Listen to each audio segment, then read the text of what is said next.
Hello అండి, అందరికీ welcome to కొంచెం స్పెషల్ డిషెస్.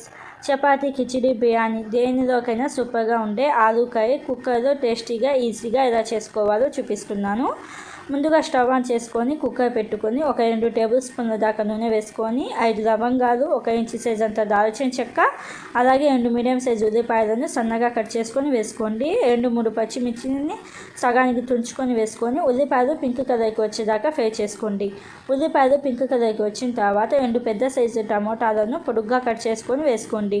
టమోటాలు ఎక్కువ ఉడకాల్సిన అవసరం లేదు, కొంచెం లైట్గా మెత్తపడితే సరిపోతుంది. ఇలాగా టమోటాలు కొంచెం మెత్తపడ్డ తర్వాత అల్లం, వెల్లుల్లి, పచ్చి కొబ్బరి 3 మిక్సీలో వేసి మసాలాగా చేసుకున్న మసాలా పేస్ట్ ఒక 2 టేబుల్ స్పూన్లు వేసుకొని ఈ మసాలా పచ్చి వాసన పోయి రంగు మారేదాకా ఫ్రై చేసుకోండి. ఇది రంగు మారిన తర్వాత పసుపు ఒక 1/2 టీ స్పూన్, అలాగే ఉప్పు ఒక 1/2 టీ స్పూన్ వేసుకొని ఒక 2-3 నిమిషాల పాటు కుక్ చేసుకోవాలి.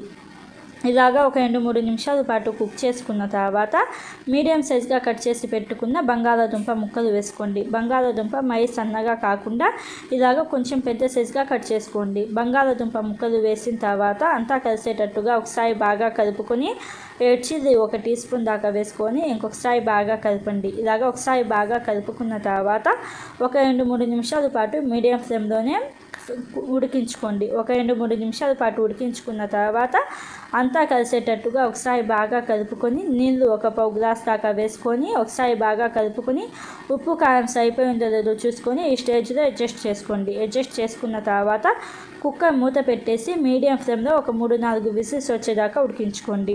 3-4 విజిల్స్ వచ్చిన తర్వాత మంట ఆఫ్ చేసేసి కుక్కర్లోని గాలి మొత్తం పోయిన తర్వాత అప్పుడు కుక్కర్ మూత తీసి చూడండి. మీకు నీళ్ళు ఎక్కువ ఉన్నాయి అనిపిస్తే మళ్ళీ గ్యాస్ ఆన్ చేసుకొని స్టవ్ మీద కుక్కర్ పెట్టేసి సన్నగా కట్ చేసిన కొత్తిమీర కూడా వేసేసి అంతా ఒకసారి బాగా కలుపుకొని మీడియం ఫ్లేమ్లో ఒక 4-5 నిమిషాల పాటు ఉడికించుకోవాలి. ఇలాగ ఒక 4-5 నిమిషాల పాటు ఉడికించుకున్న తర్వాత మంట ఆఫ్ చేసేసి సర్వ్ చేసుకోవాలి.